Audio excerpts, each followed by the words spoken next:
My relationship with food was complicated. I was either binging or restricting. Either way, it was controlling my life. I found myself thinking about food all the time. Even when I was having dinner with friends, I had thoughts like, will this be enough food? Oh, is this healthy? Okay, don't order too much because you're definitely gonna save room for dessert. I was in some sort of trance, like my body was physically there, but I wasn't there. I would eat Chapman's frozen yogurt with black bean brownies. You know that one. What? It was yogurt and 94% fat-free with black beans. Come on now, it ain't all that bad. I would plop into bed, and then I would wake up and do it all over again. No, literally, I remember waking up and eating ice cream while finishing my essay. Then I'd work out like crazy to mask how shitty I felt, telling myself things like, see, you're fine, you're working it off. Girl, you're good. I knew something was off when I broke down from a toxic work environment. I turned to food to suppress my emotions. Oh, and let me tell you, I was so fishy. I was one person in front of Hitesh, and then behind closed doors, I was this ogre who was excited to be alone to eat. Or I would tell my friends, let's hang out and make a fun recipe like marshmallow chocolate chip cookies. I knew what I was doing. I thought not talking about my emotions and eating them while being in the company of others wouldn't be as bad.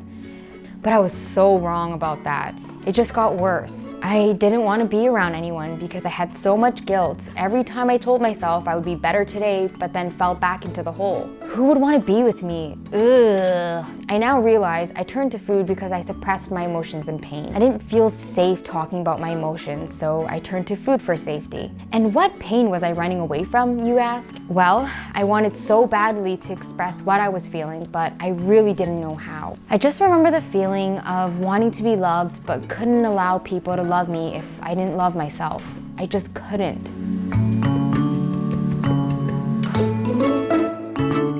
And then I realized I can't keep pushing people out of my life because that's taking me so far from what I truly long for. Nuh-uh, Angie. I knew something had to change.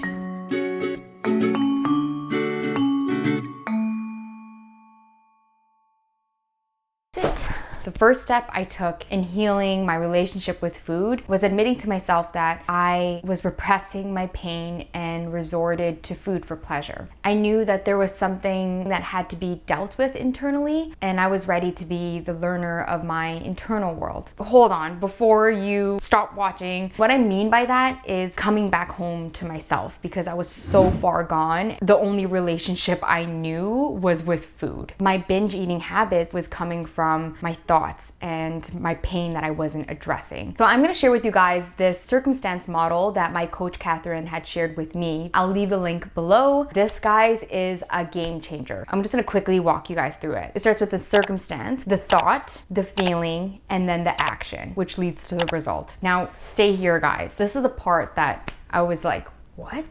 It's not your actions that you should be focusing on, it's your thoughts. I just always focus on the action that I can do to fix a problem. In this model, I started with the A part. The action is I am binge eating. What you want to do is go up the level above, which is your feeling. And the feeling I was having was unworthy. And then I went a level above that and asked myself, what is the thought that I have right before I have that feeling? My thought is that I'll never heal from this. What I'm doing with my coach is really focusing on the thought sections because our thoughts will always cause the emotions. I dug a little bit deeper. What is it that you really think? So getting to the root of the thought, I realized, wow, like I had such a hard year. I didn't allow myself to feel the pain. When I turned to food, I felt disgusted. I couldn't stop. Because I felt disgusted, I pushed people away. I just wanted to be loved and to be worthy. I was able to change my negative thoughts to a more neutral thought. It's not going to go from negative to happy. It essentially has to go through these levels of negative, neutral, and then happy. From that, I realized we could choose our thoughts and therefore choose how we feel. Mind blown.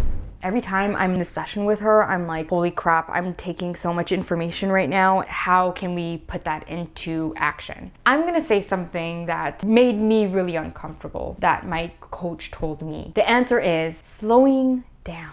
I wasn't taught how to slow down. I don't know how to slow down. When an emotion arises, the first thing I want to do is do something. I want to eat. I want to go on my phone. I want to watch TV. I want anything to get my mind off of this emotion I'm trying to avoid. How the hell do you slow down? The best thing for me is journaling. That is my form of slowing down. And what a beautiful thing it is to write a letter to yourself, to just write out what you're feeling as you're feeling it. So when I'm feeling triggered, because I still do get triggered, it's such an effort to remove myself from my environment and just say, okay, Angie, what's going on over there? It's time. You know what you need to do. You need to bust out your journal, spend some time with yourself, sit with whatever comes up. In the journal, that's where I'll do the circumstance model. And once I get to the root of the thought, I start to write out more neutral thoughts that I want to say to my inner child. And it could be like, hey, little Angie, I am here for you. I love you. I'm telling you, I don't know what it is. It's the act of being so compassionate to the hurting parts in my body. Something instantly changes. And if I did eat and I'm feeling so ashamed, guilty, disgusted in myself, I still do the same thing. I go straight to my journal. I'll use a circumstance model. I'll turn that negative thought to a more neutral thought. I'll say something like, okay, little Angie, hold up. Remember that you are human and this is a thought. And remember, we can choose our thoughts. What is the thought that you want to choose? Okay, well, my new thought is, Angie, you ate a box of chocolates. You're recovering still.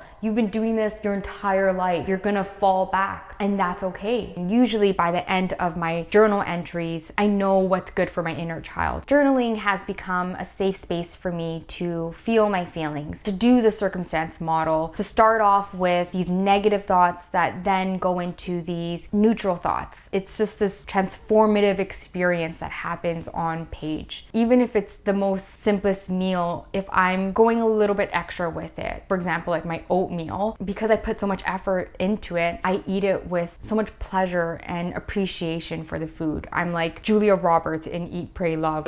I'm in love. I'm having a relationship with my pizza. That is how I want to have my relationship with food. Food is nourishment. It's not a solution to an emotion or a problem. I went from this limbic trance of excitement and anxiety around food, excited to reach for the food, anxiety from feeling like crap afterwards, and now feeling so much compassion, forgiveness, and acceptance. I would rather much have that. Please let me know what solutions have helped you guys, and if you like this content, like this and subscribe, as that would really support my content and my YouTube channel. Okay, that's it, guys. Now that I'm thinking about it, what am I gonna make for dinner? Ooh, I'm gonna make some good bomb-ass chicken noodle soup. That's what I'm gonna make. Hey guys, I made the chicken noodle soup.